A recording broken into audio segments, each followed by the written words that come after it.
Добър вечер от Ксамил, Албания. Сега ще ви покажа така известната ръка на Ксамил и опашката, която е денонощна. Местните хора казаха, че тук постоянно се редят хора да се снимат с тази ръка. Всъщност интересното е, че тя не символизира абсолютно нищо.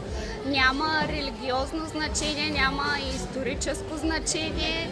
Просто една арт-инсталация съвременна, която привлича туристите. Местните казаха, че миналата седмица тук е имало буря и в момента е доста спокойно.